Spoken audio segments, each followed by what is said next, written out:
Olá, seja muito bem-vindo, você que nos acompanha de todas as partes do Brasil e do mundo. Tá no ar o Mata Mata com Evair desta quarta-feira, hoje 27 de agosto de 2025. Sou Rafael Tomazetti, nós vamos juntos aqui pela próxima hora, muita informação para você. Hoje é noite de Copa do Brasil, jogos importantíssimos, clássico, e é disso que a gente gosta. A gente vai falar de tudo isso a partir de agora.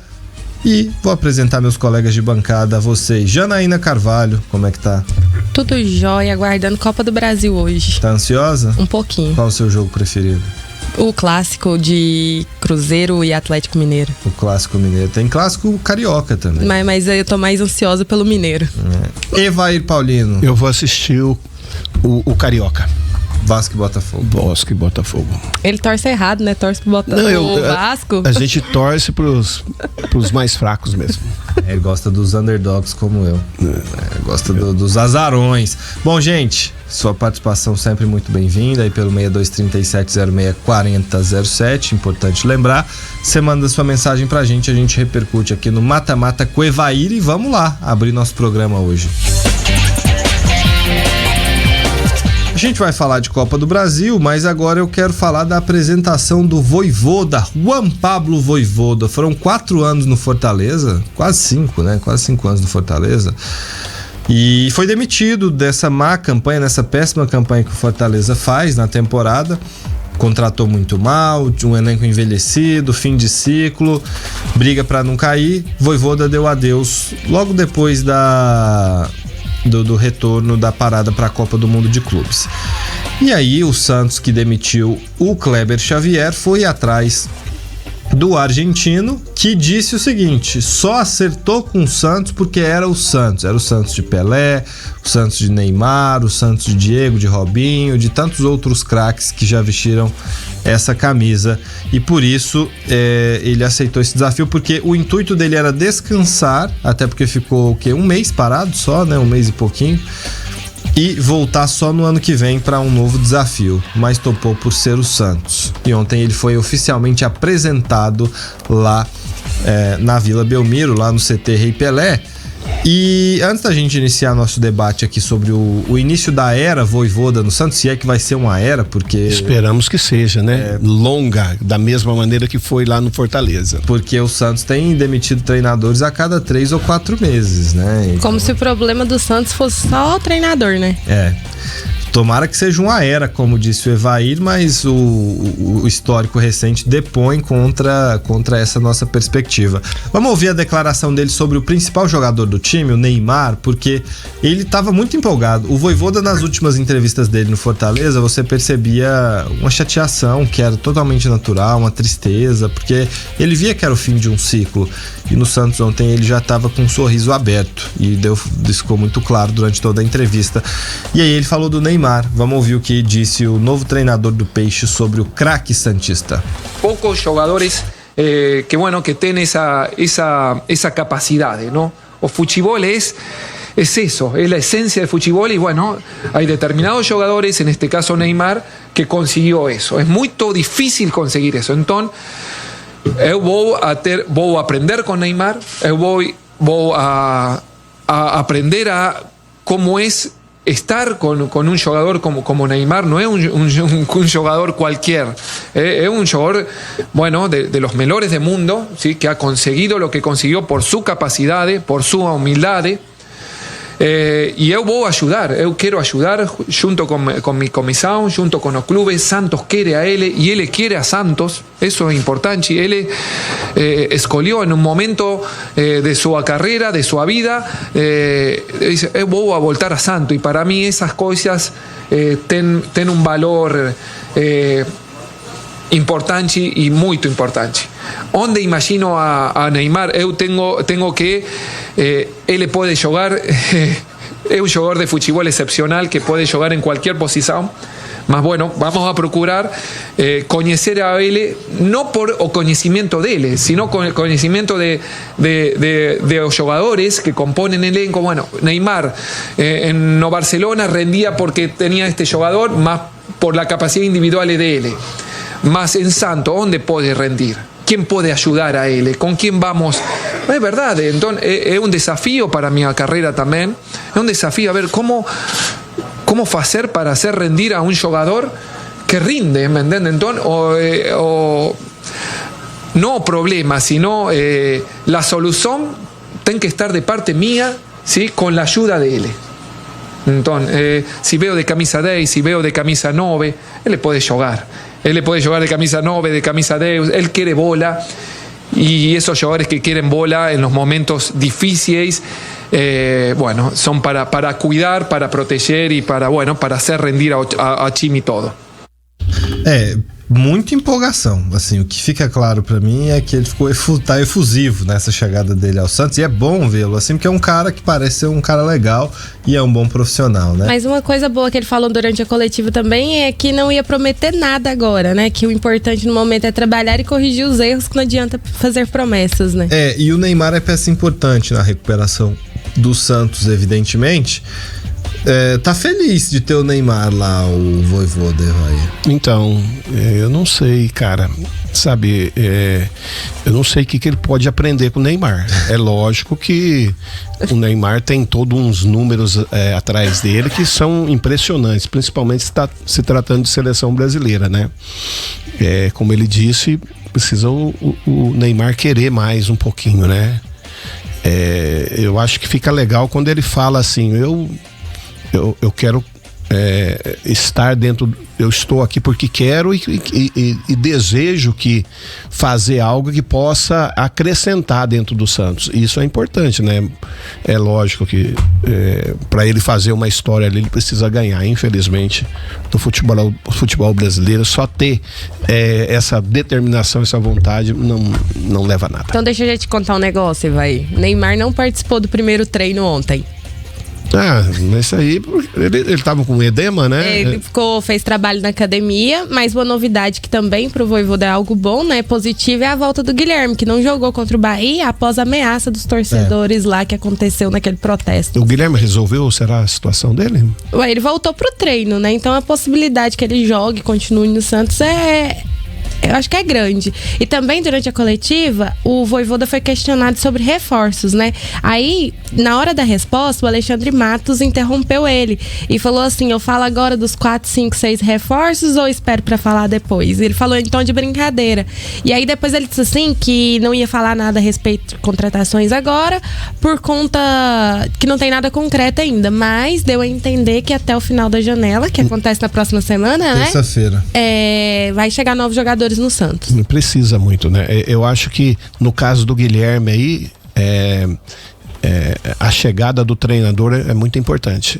Aquilo que o treinador vai fazer a respeito do Guilherme, o que ele pode colaborar para que o Guilherme esteja de novo motivado, porque como nós já dissemos aqui, eu por mim, eu iria embora, mas é lógico, quando se tem um treinador que lhe dê o apoio necessário, é lógico que precisa ser aproveitado. Eu também iria embora.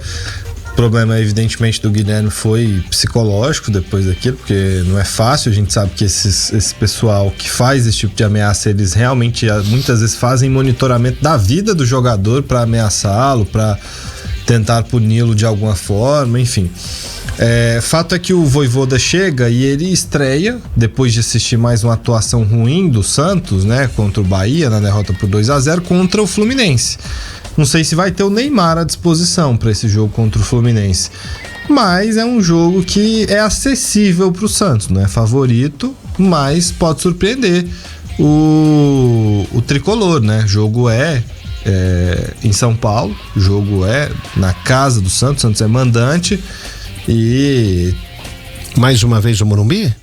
Eu não lembro se é no Morumbi. É bem provável, né? Porque o Santos, toda vez que manda lá no Morumbi os jogos, o torcedor do Santos realmente comparece. Mas será que depois dos últimos acontecimentos no jogo que teve lá, que teve um monte de coisa quebrada? Não, isso é na Vila. Vai ser na Vila? o alçapão da Vila, né? Algo que o Santos não tem conseguido fazer, fazia tão bem. E se o Santos ganha, pode subir de uma vez aí 3 posições, né? Passa Grêmio, Inter e Atlético Mineiro, na melhor das hipóteses, por exemplo. Então, o Santos tem boas possibilidades. Não acho que tá entre os 4 piores times do campeonato, não acho que é um favorito a cair, digamos assim, né? E vai tentar se reforçar. No próximo bloco a gente vai falar de negociações, e o Santos tem muitas em andamento. O engraçado, dos times que mais negociam são os que estão embaixo. É o Santos, o Vasco, são os times que mais têm buscado reforços e mais têm movimentado. Nessa hora, né? Nessa hora precisa ir no mercado, já que a torcida tá pegando no pé, chega treinador novo. Seria interessante que o Santos trouxesse jogadores para determinadas funções que realmente precisa. Só para fechar essa questão do Santos, a Janaína falou do Guilherme, a informação que se tem é que ele vai ter uma conversa agora com o Vojvoda, justamente para selar o futuro dele, se ele fica, se ele tem condições, se ele acha que ele consegue ou não. Mas assim, a participação dele no treino é um indicativo positivo, né? Mas é lógico que uma coisa é você treinar lá e depois você ter toda aquela questão depois de tudo que falaram pra ele entrar em campo, vestir a camisa, mas na Vila, que a torcida tá ali do seu lado, fungando no seu cangote, pegando no pé o tempo todo, né? O jogador de futebol tem que andar com segurança, porque aí quando chega um outro treinador, aí o ambiente dá uma melhorada, né? Tenta, né, se recuperar. Então é importante essa conversa aí. Aqui, só pra informação, o William Arão, que sofreu uma lesão aí no jogo contra o Flamengo, que foi o jogo de estreia dele, não tem previsão pra voltar nesse jogo, só no jogo contra o Atlético Mineiro. Tá certo, vamos pro primeiro intervalo, daqui a pouco a gente volta e vamos falar das negociações do seu time.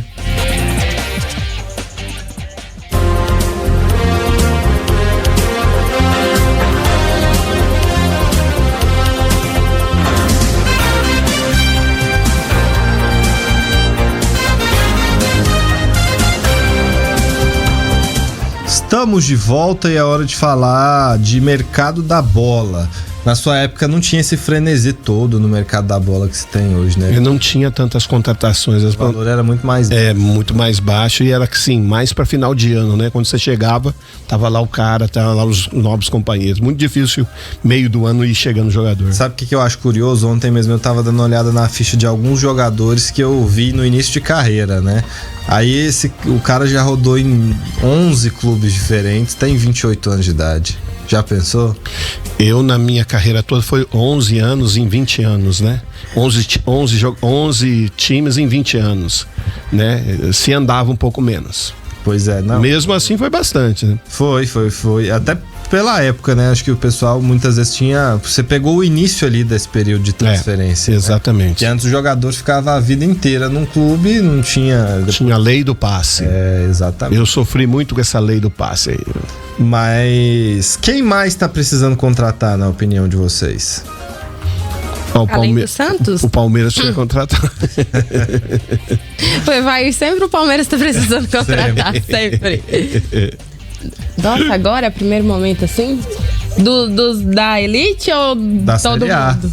Todo mundo? Não, da Série A, times da Série A. O Sport vai ver se consegue ter uma reação. O Sport, pelo amor de Deus. O Vitória com treinador novo. Sem treinador, né? Não, precisa começar a contratar um treinador, né? O Vitória tentou o Wagner Mancini, e ele falou não, do Goiás, né? Que recusou, que o Goiás é o líder da Série B. Agora, eu não sei se seria inteligente se o Mancini acertasse também, porque o Vitória é um time que tem sério risco de queda e o Goiás tem uma boa possibilidade de acesso. Muito grande, o Goiás é líder. Poderia trocar um time para, né? Não, era dar um tiro no pé, se ele fizesse essa troca. É porque tem treinador que já fez isso. Não, sim, loucura. Ao longo da história, um time que tava no G4 da Série B, muito bem, organizado, aí ele troca por um time que tá brigando contra a queda. Será que é só pelo status de estar na Série A? Eu acho que não vale a dor de cabeça, o cara fazer, né? O cálculo, ano que vem eu tenho grandes chances de estar na Série A. Eu acho que não vale a dor de cabeça da troca. Melhor esperar terminar o ano, conseguir o acesso. Bom, mas os times que mais estão movimentando o mercado da bola são Santos e Vasco. O Cruz, vou começar pelo Cruz Maltino aqui, que ontem apresentou o Andrés Gomes, né? Tá perto, falta só assinar com o Carlos Cuesta, zagueiro do Galatasaray, 30 milhões de reais. O Matheus França já foi até apresentado também, meio campista, acho que esse é o melhor reforço, né, que o Vasco traz, o Matheus França. Matheus França que é ex-Flamengo, né? Sim. Rapaz, meu computador deu uma travada aqui agora na hora de... Então deixa eu passar informações do Matheus França. Ele assinou, ele veio por empréstimo, né, até junho de 2026 e sem a opção de compra. Sem opção de compra, ele pertence ao Crystal Palace. Isso. Matheus França, que é um dos reforços do Vasco.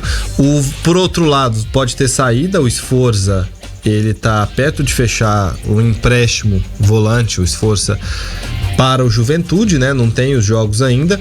O Robert Renan foi o que eu citei que foi apresentado, e a informação que tem é que parece que vai dar jogo a negociação com o Nathan Silva, o zagueiro que a gente falou aqui que tá no Pumas hoje do México. Tinha tido proposta já recusada e agora a informação que tem é que o Vasco conseguiu avançar nessa negociação pelo Nathan Silva, e o valor, vou até encontrar aqui, porque acho que é de 25 milhões, isso. 27 milhões de reais. Ou seja, só aí de valores de multa, de valores que o Vasco vai pagar, são 57 milhões de reais. De onde vem esse dinheiro? Eu não sei, não me pergunte. O Vasco cheio de dívida, fazendo contratações em cima de contratações. Se der certo é lindo, e se não der certo... O Vasco que tentou diversos jogadores, e aí tava perto de muitos e teve problema porque os caras machucaram. A gente até citou isso aqui essa semana, é o azar. Tem muitos times grandes que passam por essas dificuldades, né? Tem empresário que não quer levar os seus jogadores mais para esses lugares porque a dificuldade de receber é muito grande, tanto do empresário como do jogador. Então prefere esperar um pouquinho para tentar times que estão com as suas finanças em dia, né? Exatamente. O Vasco tentou o Vitor Tormena, do Krasnodar da Rússia, não deu certo. O Paulo Henrique, lateral do Vasco, na verdade ele poderia ter saído, né, do Vasco. O Vasco recusou uma proposta que recebeu da Major League Soccer. Os jogadores que eu citei aqui que tiveram problema foi o Joaquim, um deles foi o Joaquim, o zagueiro que a gente até falou que estava no Tigres, estava acertado já, sofreu uma concussão e não vai mais para o time cruzmaltino. Agora vamos para o Santos, então.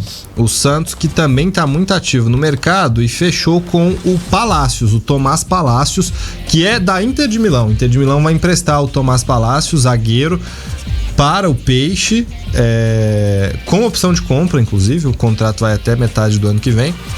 E é um jogador que chega aí para um setor que o Santos tem muita dificuldade, né? Que é a muita dificuldade. O tempo todo o Santos sofre com a sua zaga, com dificuldades de marcação, de sair jogando, de bom posicionamento. É um zagueiro importante que acho que uma contratação acertada. Tem o volante Rômulo, que tá no Tigres hoje, do México. O Santos está negociando, já teve uma proposta recusada, mas parece que vai caminhar essa negociação aí na casa dos 30 milhões de euros, pode ser mais um reforço. Aí tem outros nomes, né? Só que nenhum deles veio a público ainda, só que o Peixe está monitorando vários jogadores, principalmente estrangeiros, para tentar se reforçar, né, até o fim da janela, que termina na terça-feira. O Atlético Mineiro contratou o Juan Tressoldi essa semana, zagueiro. Vocês lembram do Tressoldi? Tressoldi é mais um defensor que chega para o Galo. O Botafogo, a gente citou ontem aqui que pode contratar um jogador, o Gabriel Bahia, que tá tem uns problemas lá, né? No Volta Redonda, né? Tá fechada a negociação já. Tem aquelas investigações sobre potencial fraude, né? Na verdade, manipulação. E ontem recusou uma proposta de venda do Savarino. Não é que recusou, o Botafogo aceitou a proposta do Qatar para vender o Savarino, 44 milhões de reais, mas o jogador não quis jogar no Qatar, quer ficar no Brasil. Vai permanecer no Botafogo, mas seria mais um que o Botafogo estaria disposto a vender. Sabe quem o Botafogo pode trazer daqui a um tempo, que deu uma esfriada tudo que aconteceu com ele? É o Luiz Henrique. Daqui a um tempo, é que agora a janela de transferência vai terminar, mas não duvide nunca que se o Luiz Henrique pintar de novo no Botafogo, já deu uma estreada naquela situação dele lá, não duvido nada que possa pintar no Botafogo daqui uns dias. E o Botafogo que tá com problemas financeiros, né? Por conta, não é que tá com problemas surpreso também com isso, né? A gente achava que o cara era o cara, milionário, né? Principalmente da forma que ele tratava o futebol brasileiro, parecia que ele seria a solução para todos os problemas. Saiu ontem uma notícia que o clube tem um aporte garantido de 150 a 200 milhões de reais do empresário Juca Abdala, caso a batalha judicial que envolve aí o Textor e a Eagle ameace a instabilidade financeira do clube. A diretoria ainda apoia o Textor, mas diz que o Abdala é uma alternativa se a disputa pelas ações não for resolvida. A Eagle, vamos lembrar, tirou o John Textor do poder lá na França e quer tirá-lo também no Botafogo, e ele tá tentando o dinheiro do colega dele, do amiguinho, o Evangelos Marinakis. Foi alvo de um protesto da torcida. Protesto não, né? Um protesto, mas não da própria torcida, da torcida que foi do Crystal Palace no jogo contra o Nottingham Forest. E aí colocaram o Marinakis lá como um cara que só queria saber da grana e enfim.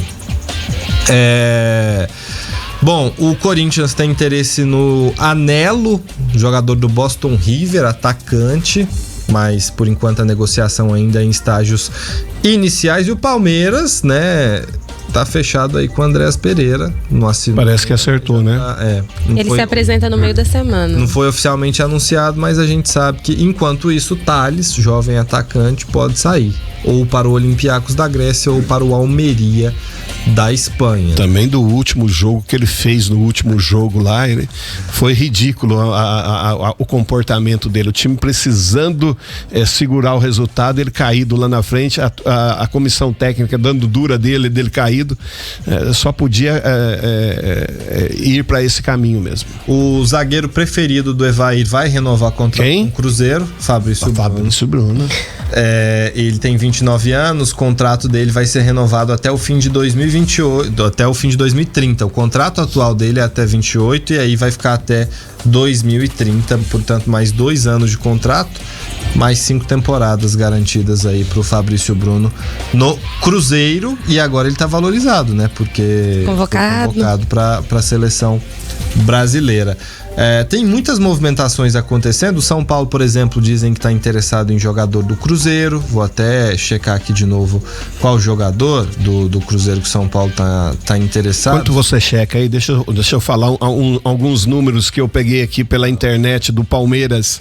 O quanto que o Palmeiras gastou. Goleiro, 37 milhões. Lateral direito, 31.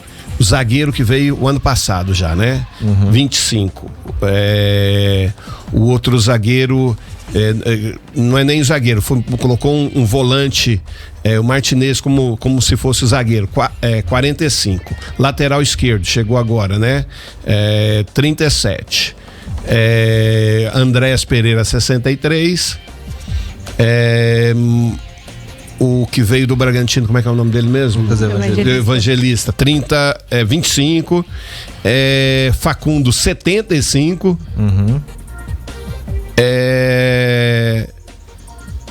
Pro outro lado, o Sousa, 79. O que machucou, infelizmente, 113. Paulinho. E o Vitor Roque, 161 milhões. Então é bastante coisa pro 691 milhões de reais. Você já fez a conta aí? Tudo em 2025, Você somou tudo isso quando eu tava falando? Meu Deus do céu. Tudo em 2025? Não dá nem pra discutir com ele, né? Não, teve o zagueiro que veio o ano passado também, né? Então, 691 milhões. Muita grana. Muito dinheiro, né? Então o Palmeiras precisa ganhar alguma coisa esse ano. É o Lautaro Dias, tá? Pra não ficar sem informação, São Paulo tem interesse no Lautaro Dias do Cruzeiro. Intervalo, daqui a pouco a gente volta.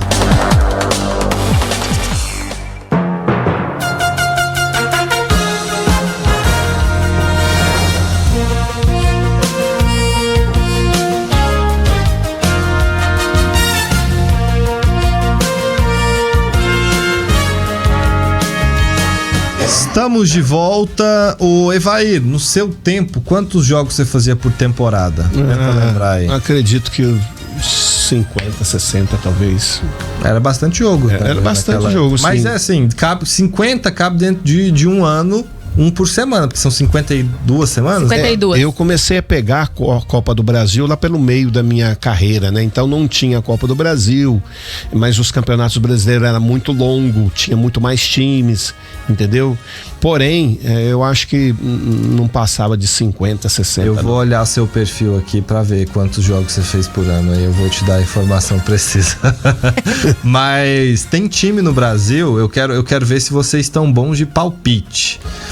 Qual o time brasileiro que mais jogos fez até hoje, dia 27 de agosto, somando séries A e B?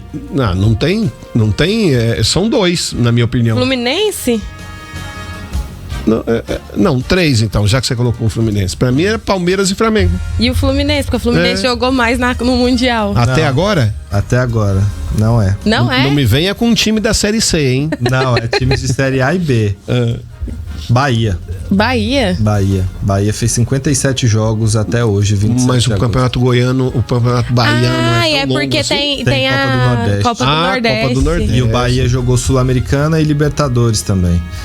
Além do brasileiro. Faz e sentido. Copa do Brasil, que está nas quartas de final, né? O Bahia já fez 57 jogos no dia 27 de agosto, com 4 meses de temporada ainda pela frente. O Bahia pode chegar a 84 jogos no ano. 84. Aí é um absurdo, né? Se chegar na final da Copa do Brasil. Como é que você consegue manter um time desse jeito? É lógico que um ou outro vai machucar, não tem... Não, e o pior de tudo é que o jogador lesiona por conta do excesso de jogos, e esses times de menor proporção não tem elenco pra rodar, né? Sim. E aí é onde vem a dificuldade nos campeonatos. Evair, o ano que você fez mais jogos foi em 1994 pelo Palmeiras, 65 partidas. 41 gols naquele ano.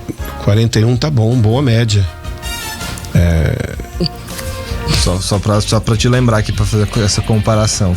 E você teve outro ano que passou de 60 jogos em 99. Não, em 94 eu fiz 53 gols no então ano. Tá errado aqui. Tem alguma coisa errada, algum campeonato ficou pra trás aí. Mas esse site aqui às vezes ele Olha lá o Ivan. Foi o ano que eu mais fiz gol na minha carreira, foi justamente o ano de 94, o ano que eu não fui pra Copa do Mundo, mas fiz 53 gols no ano. Aí aqui constam 65 jogos em 94 e em 62 em 99.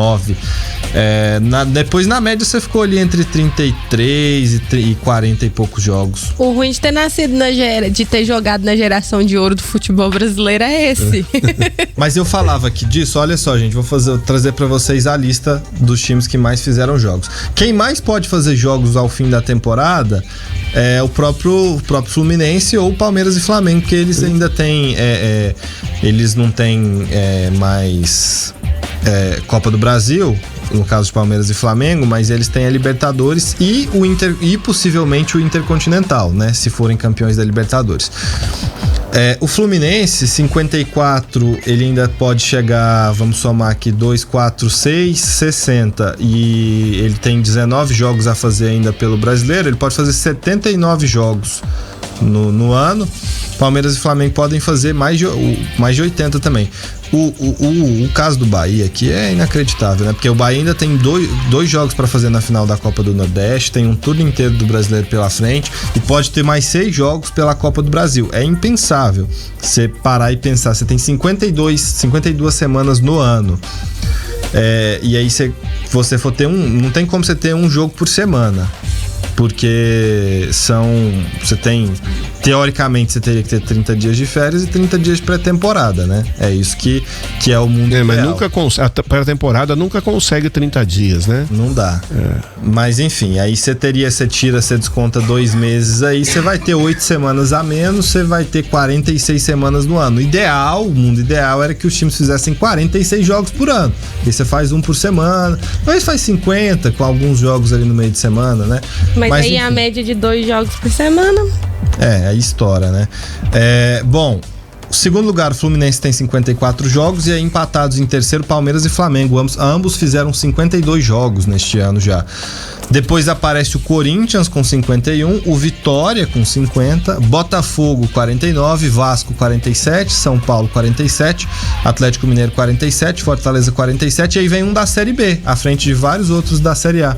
Vila Nova, 47 jogos já no ano, mesmo na Série B. O Grêmio fez 45 jogos, assim como o Goiás, que está na Série B, Paysandu também na Série B, CRB também na Série B. O Atlético Paranaense, na Série B, fez o mesmo número de jogos que o Operário, da Série B, e o Inter, da primeira divisão, 44. Ceará e Sport, que estão na elite, 42 jogos cada. O Cruzeiro fez 41, o Red Bull Bragantino fez 40, a Ferroviária, que está na Série B, fez 40, Novo Horizontino 40, Atlético Goianiense 40, esses dois na Série B, assim como o Criciúma fez 39, o Remo também na Série B 38, Chapecoense, Avaí e Amazonas, que estão na Série B 38, Coritiba, Atlético 37, e esses todos aí, praticamente todos da Série B, estão à frente do Santos, que fez 36 jogos no ano.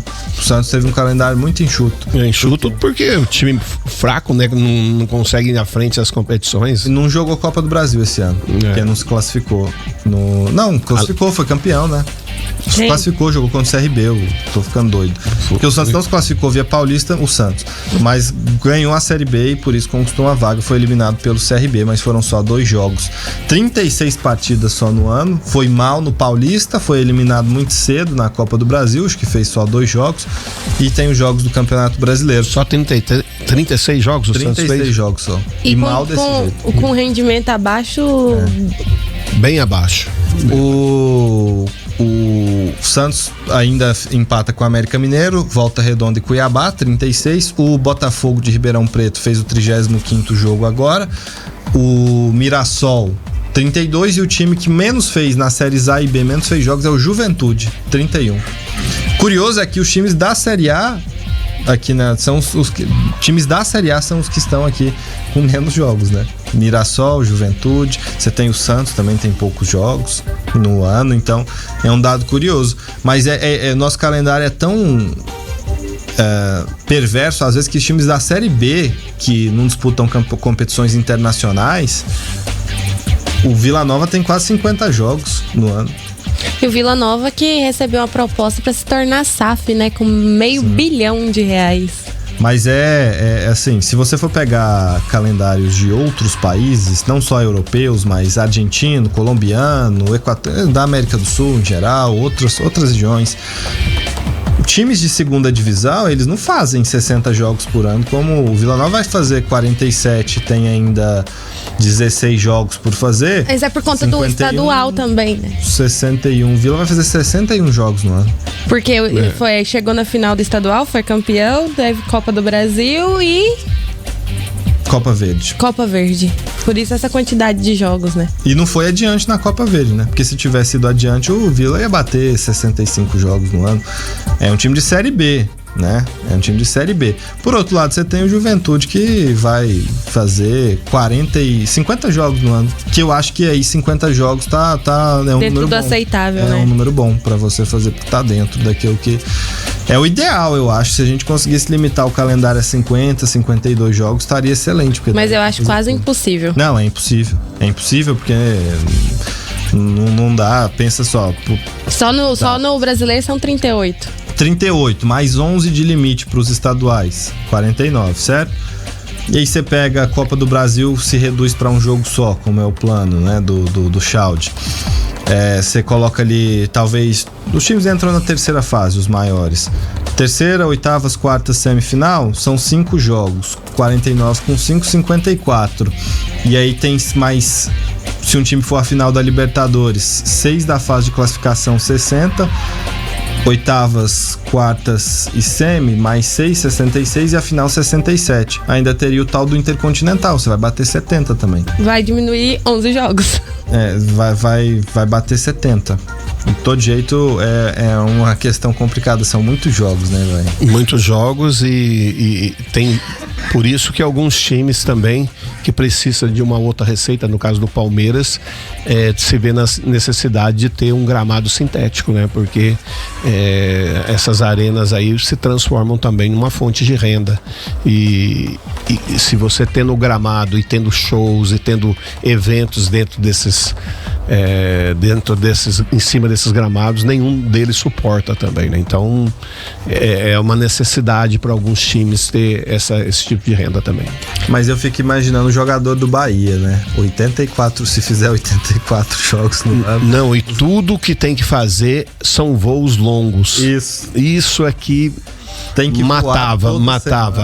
Você voa 2, 3 vezes por semana. Você tem que treinar, aí você chega, treina. Chegou um certo ponto da minha vida, as viagens eram tantas, saía tanto aeroporto, que eu perguntava, será que é hoje, Deus? Será que é hoje que esse avião vai cair?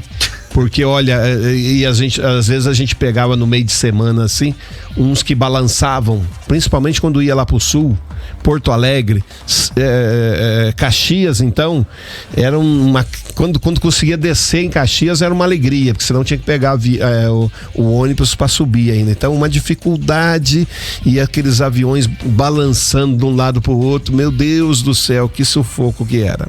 E aí, quando ainda tem voo fretado, ainda é lindo, né? Não, na minha época não tinha voo fretado, não. Agora que melhorou bastante. Tem um avião lá, né, pra poder voar, fica mais simples. Bahia, que lidera, joga pela Copa do Brasil amanhã contra o Fluminense, que é o segundo. Então são 2 times mais cansados do futebol brasileiro que vão se enfrentar na quinta-feira, amanhã, portanto, 7h30 da noite, jogo de ida da Copa do Brasil. E na volta a gente vai falar dos clássicos de hoje. Vamos falar dos clássicos, vamos falar de Atlético Paranaense e Corinthians que se enfrentam lá na Liga Arena.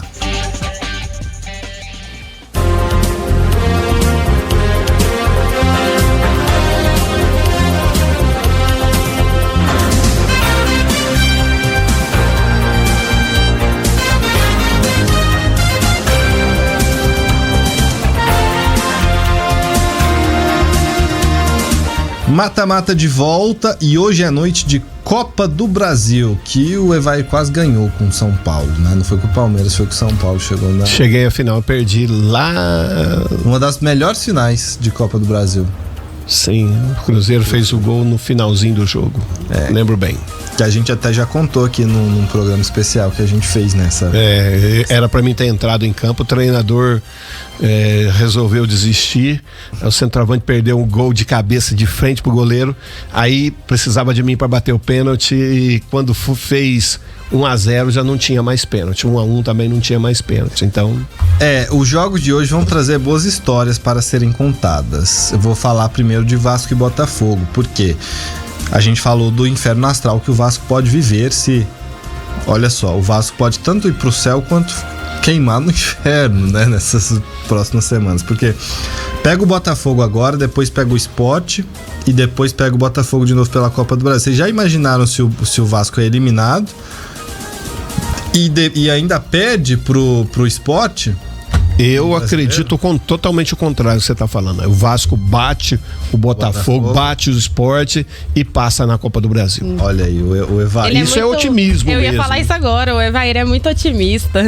O Botafogo, por outro lado, vive um momento que é, assim, um pouco conturbado com a eliminação, jogou muito mal contra a LDU, não jogou bem contra o Juventude, mas é o que todo mundo falou. O que importava contra o Juventude era o resultado depois de uma eliminação. Não é se jogou bem ou não, porque não jogou. O Juventude foi melhor até que o Botafogo no jogo. Não foi justo o resultado, né? Você olha 3-1, você pensa, o Botafogo sobrou. Não, o Juventude teve boas chances de vencer a partida lá no Alfredo Jaconi, mas o Botafogo levou a melhor e o que importava pro Fogão nesse jogo era o resultado para elevar a autoestima. E elevou e revelou um novo jogador, né? O Cris Ramos, espanhol, que chegou, fez 2 gols. E parece que vai se consolidar como uma peça importante num time que toda hora tá trocando de jogador, troca de elenco o tempo inteiro, né? Mas eu acho que as chances do Botafogo conseguir um resultado melhor do que o do Vasco são maiores, porque o Botafogo você ainda vê uma luz, né, ali do que pode melhorar, do que pode acontecer. Eu não consigo ver isso no Vasco. O Botafogo é superior ao Vasco, não dá nem pra ter. Se você for falar de esquema tático, se você for falar de jogadores, realmente o Botafogo, ele é superior. O Botafogo tem uma espinha dorsal, né? Tem um goleiro muito bom, tem uma zaga consistente, tem 2, 3 volantes ali que a gente sabe que são bons jogadores. O Vasco, infelizmente, não tem essa estrutura toda, né? Não tem nem mesmo a estrutura emocional, às vezes, né? E isso dificulta, né? E tem uma dúvida, o Tietê que saiu do último jogo, né? Se machucou na derrota pro Corinthians, pode ser que não jogue. Não se tem certeza ainda da ausência dele ou não, mas pode ser mais um desfalque pro Vasco no jogo de hoje, que já tem, por exemplo, o Adson no departamento médico há algum tempo, assim como o Matheus Carvalho, mas de resto o Fernando Diniz tem praticamente todo o time. Lá no Alfredo Jaconi, o David Ancelotti não jogou com todos os jogadores que ele tem à disposição, agora ele vai com força maior, trocou até o goleiro, né? O Neto foi titular e o John ficou na reserva, agora deve inverter. Vou falar primeiro o time provável do Botafogo e aí a gente pode fazer uma comparação aqui. Não, vamos fazer a comparação já, no gol aqui. Léo Jardim no Vasco, John no Botafogo, quem é melhor?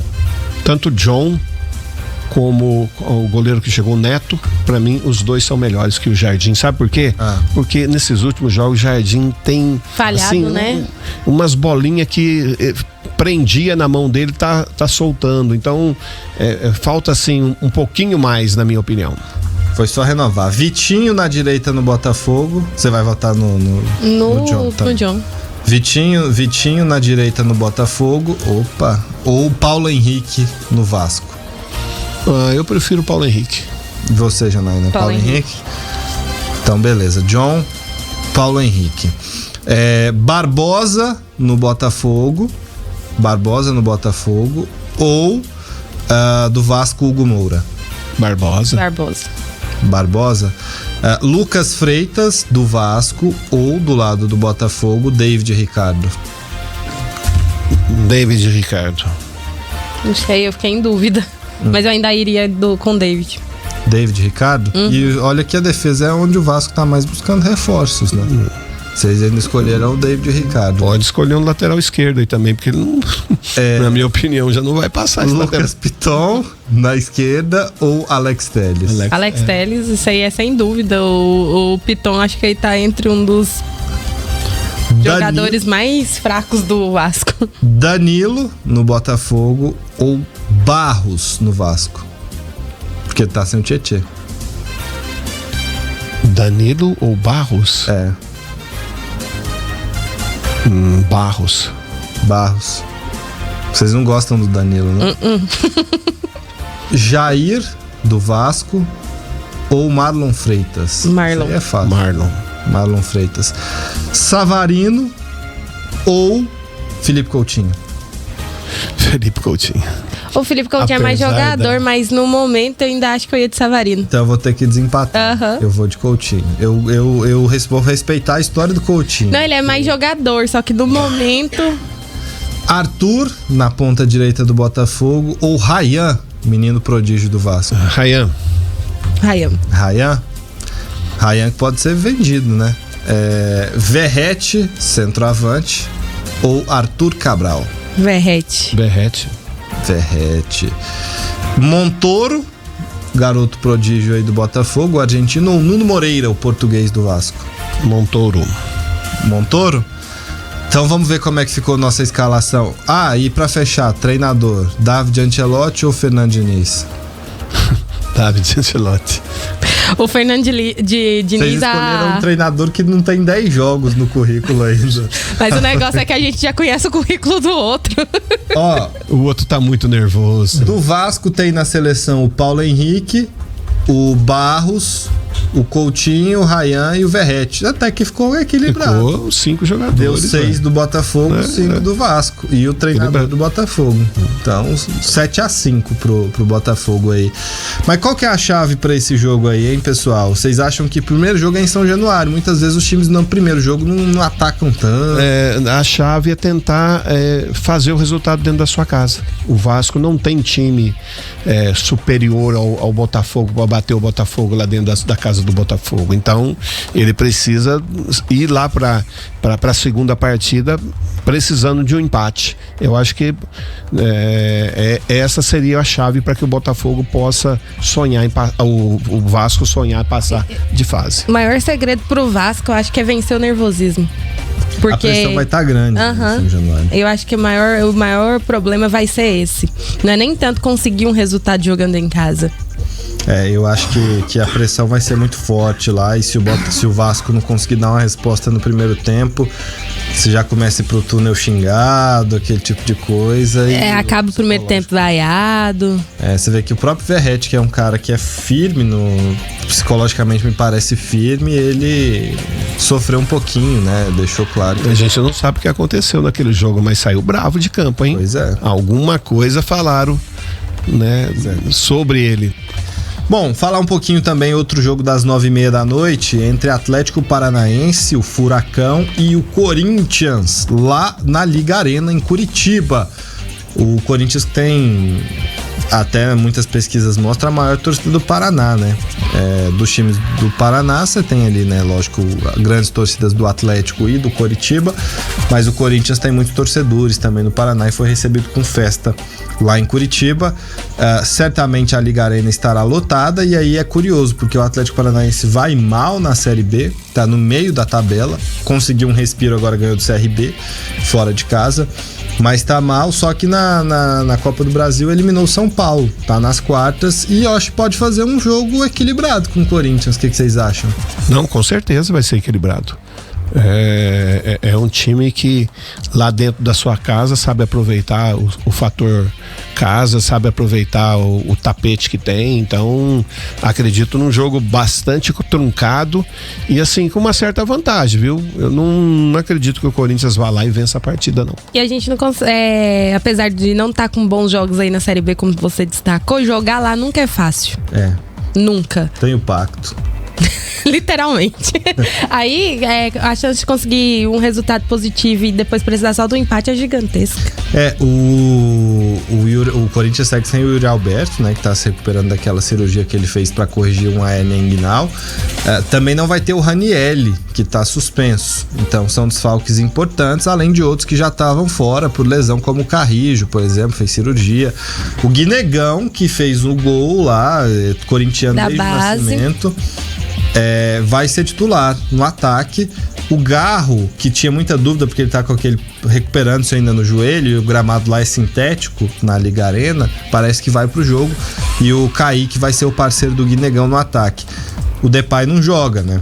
Então, Corinthians com seu ataque bastante desfalcado. Você tem o Garro ali, mas você não tem nem o Depay e nem o Yuri Alberto. Você vai de Kaique e Guinegão. Uma baixa. A esperança do Corinthians é o Guinegão, né? Que foi 2 jogos que ele foi titular, ele fez gol nos 2 jogos e foi decisivo, né? Esperar. Aí que tá o negócio ruim, né? Colocar a esperança toda de uma Copa do Brasil num menino da base.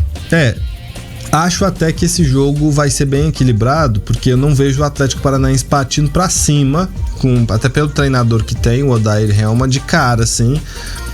Vai tentar vencer, lógico, mas sem ser aquele time igual o Flamengo faz, que sai pressionando todo mundo, marcando alto. Me surpreenderia.